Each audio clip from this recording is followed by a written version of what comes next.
I can't tell you how excited I am to be out here today, the site of the largest Civil War battle in the Southwest. And not to steal any of our Fun Fact host Jeffrey Candelaria's thunder today, but I'm going to ask the question, do you know where that is?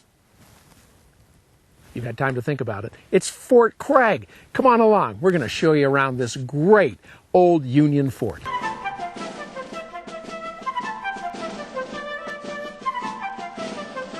Well, Dave, tell me about this mound over here.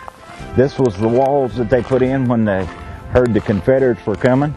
You'll see a ditch on the other side. They dug it out, built the walls, and then they used it then to block out the Confederates. They didn't need the walls for the Indians. Now, what I understand was that they put Union hats on top of the walls, and they had fake cannons, too, to keep the Confederates away or have them at least believe that the force here was bigger than it actually was. Yes, they did have wooden fake cannons that were painted. Matter of fact, there's a replica of one laying over there. This is the outer walls of the commanding officers' quarters. Probably one of the better buildings on the fort. There were 1,800 volunteers and 800 or 900 regular Army troops from this fort over at the battlefield. And there were close to 2,000 Confederate troops that were fighting out here as well, right? Right. The guardhouse was a pretty interesting building, though you can't tell it now.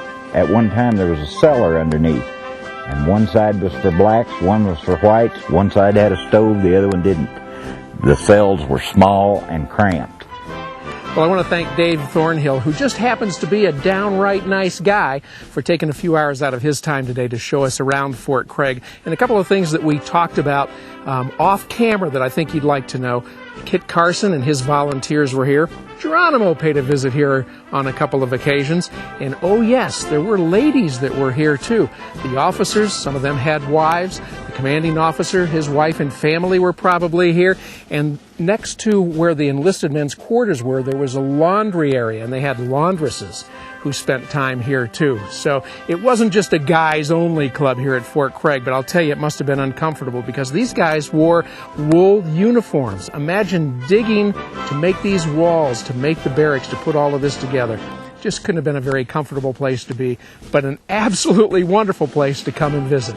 So when you're on your family adventure, add Fort Craig to your list. It's a great time.